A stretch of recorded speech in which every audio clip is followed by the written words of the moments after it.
Hello everyone, my name is Brandon Smith and I am grateful for this opportunity to be of service and share a little bit about my career experience with you. My hope is that this will be helpful for someone. So my current role is a retail regional sales manager for M&T Bank. M&T is a large super regional bank from upstate New York to the DC area. I have been with the bank for 12 years, 4 years in my current role. It's the third position that I've held with the bank. I came to the bank as a branch manager. I did that role for a while before becoming a business banking relationship manager, and finally then transitioning into this leadership role about 4 years ago. This is the third company that I've worked for since college. So my first job out of college was with Enterprise Rent-A-Car. So I did a management development program with them. And the thing that I really remember about Enterprise is I learned a lot about leading and developing people. It's something that really stuck with me and has helped me throughout my career since leaving there. The next role was with Commerce Bank. So that was my transition into the banking industry. I was only there for about 18 months. Very early in my career there, they were acquired by a large bank, and the timing was right. I found this opportunity at M&T and have never looked back. I've been here for 12 years and love my job. So let's talk a little bit about the role that I have now and what the responsibilities are. So a retail regional manager, the retail means branches. I manage our branch network. So I manage the branch network for the greater Philadelphia market. Some of the role that I have in doing that is managing a large number of people, change management, performance management, leading and developing people, and that's perhaps where my passion really lies.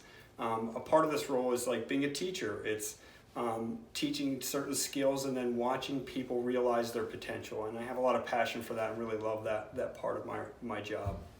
So a little bit about how I got there from an education perspective. So I went to Gettysburg College where I studied economics and management, and I'll share a little of how I picked each of those. So economics, first and foremost, when I got to Gettysburg, I had no idea what I wanted to do. So I took an economics class, government economics, with a British national who was very funny and nonpartisan and just sort of told you how it was on all of the models for each party and what they meant. And I was just fascinated by it. And I stuck with economics from there on and was just really intellectually curious about it. The management piece came from the advice of just do what you love. And you know, at the time in college, I loved to play sports, right? And I'm just not a good enough athlete to do that professionally. And I got some advice to dig a little deeper underneath of that and think about what it was I loved about sports. And I was a very disciplined, follow the rules, help to influence others. I realized I loved leadership, and I found that outlet in management. So that's how I found those two.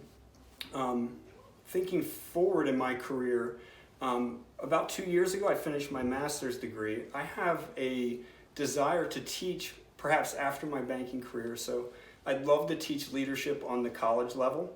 So I did the master's program, and considering going back for a doctorate for that second career when my banking career comes to an end.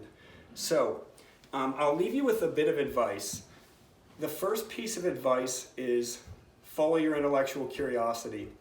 So much like my example with economics, if you find a class, you're interested in it, you'll be willing to work hard at it, your talent and skill will follow, okay? Then the management piece. Be willing to dig a layer deeper in the things that interest you, right? So I said I liked sports. I dug a little deeper underneath that and found that leadership was what I was really passionate about.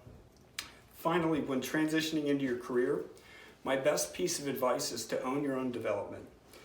You are responsible for your career growth. So make your intentions known, ask advice on what it's going to take to get there, and then hold yourself accountable to make sure that you're taking the steps that were suggested. Your mentors, your managers, they will be busy. You have to own that space and ask for their time to get what you need to be successful. I will leave you with my favorite quote, which I think is reflective of my experience in both education and in my career. And it's Persistence by Calvin Coolidge. Nothing in the world can take the place of persistence. Talent will not. Nothing is more common than unsuccessful men with talent. Education will not. The world is full of educated derelicts.